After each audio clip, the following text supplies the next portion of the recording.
आपण मी Republican party of India याच्या वतीने मी जिल्हा अध्यक्ष म्हणून ह्या ठिकाणी आढावा बैठक घेण्यात आलेली आहे।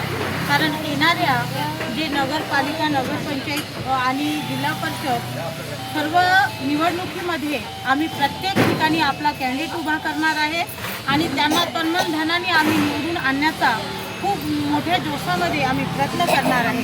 कारण तर आम्ही सर्व महिलांनी एक विचार केलेला आहे का प्रत्येक वार्डामध्ये आणि जिल्हा परिषदमध्ये आमचा उमेदवार उभा राहणार आणि त्यांना आम्ही पूर्णपणे सपोर्ट करून रिपब्लिकन पार्टी ऑफ इंडियाच्या वतीने त्यांना आम्ही निवडून आणण्याचं कार्य करू।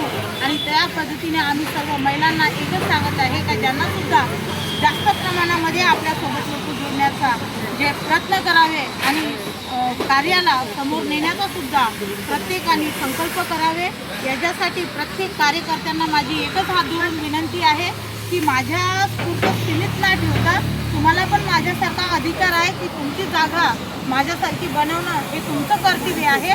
म्हणून मला एक म्हणायचं आहे की माझ्या महिला माझ्यापेक्षा कधीही कमी नाही, सर्व मी सामान्य माझ्या महिला घेऊन मला चालण्याचा एक संकल्प मी केलेला आहे की हर महिला हर घरामध्ये आपल्याला आपली उमेदवारी आणि आपला लढा स्वतः लढला पाहिजे की म्हणून मला म्हणायचं आहे की येणाऱ्या इलेक्शनमध्ये वार्ड मेंबर असो की आपल्या नगरपालिकामध्ये असो की नगरपंचायतमध्ये असो की जिल्हा परिषदची निवडणूक असो की आपला उमेदवार आपल्याला द्यायचा आहे आणि तन्मन धनाने त्याला निवडून आणायचं आहे।